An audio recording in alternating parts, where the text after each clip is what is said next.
Susilo Bambang Yudhoyono lahir pada tanggal 9 September 1949 atau lebih dikenal dengan inisialnya yaitu SBY. SBY adalah Presiden Indonesia ke-6 yang menjabat sejak 20 Oktober 2004 sampai Oktober 2014. Ia merupakan presiden pertama di era reformasi yang terpilih melalui pemilihan umum secara langsung. SBY bersama wakil presiden yaitu Muhammad Yusuf Kalla terpilih dalam pemilu presiden 2004. Ia berhasil melanjutkan pemerintahannya untuk periode kedua dengan kembali memenangkan pemilu presiden pada tahun 2009. Kali ini bersama wakil presiden yaitu Budiono.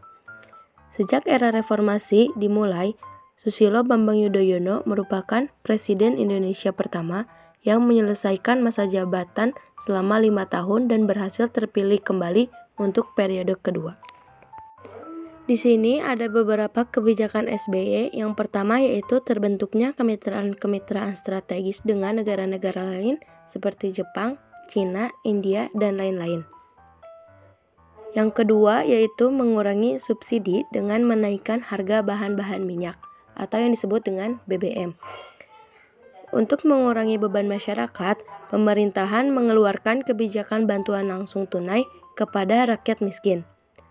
Yang ketiga yaitu meredam berbagai konflik di Indonesia seperti konflik di Ambon, Sampit, dan juga di Aceh.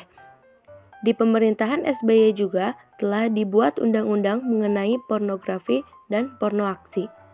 Yang keempat yaitu peningkatan anggaran pertahanan Indonesia secara signifikan. Dan yang terakhir yaitu pada masa ini ideologi yang digunakan adalah ideologi Pancasila. Ideologi Pancasila yang bersifat terbuka artinya mampu menyesuaikan diri dengan perkembangan zaman tanpa pengubahan nilai dasarnya. Masa pemerintahan SBY dimulai dari tahun 2004 sampai 2014. Di masa pemerintahannya ada 2 wakil presiden yakni Yusuf Kalla dan Budiono. Kebijakan politik yang dibuat adalah Kabinet Indonesia Bersatu yang berada di dalam 2 periode.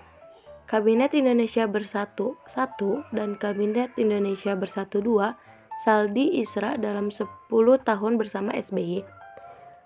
Catatan dan refleksi 2 periode kepemimpinan 2014 mengatakan bahwa selama menjabat sebagai presiden, SBY dianggap sebagai presiden yang secara spesifik mengemukakan agenda pemberantasan korupsi.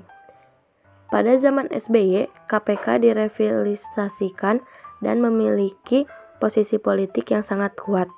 KPK telah membongkar berbagai kasus, salah satunya kasus suap Kemenpora Wafid Muharam atau kasus koperasi Wisma Atlet yang dilakukan oleh Nazarudin. Yang dilakukan SBY pada masa kepemimpinan. SBY memberikan tanda kehormatan kepada 68 individu yang dianggap berjasa bagi bangsa dan negara. Presiden SBY juga melakukan pertemuan tertutup dengan Kapolri Jenderal Pol Sutarman, Panglima TNI Jenderal Muldoko, dan 3 kepala staf angkatan. Selanjutnya, Presiden menggelar pertemuan dengan tim teknis penetapan batas maritim RI dan menerima surat penugasan dari sejumlah duta besar negara-negara sahabat. Presiden SBY akan menunggu kedatangan Jokowi di Istana Merdeka. Presiden SBY menyiapkan upacara militer sebagai simbol lepas sambut. Dengan upacara itu, Presiden SBY resmi keluar dari istana dan menyerahkan simbol-simbol kenegaraan kepada presiden baru yaitu Joko Widodo.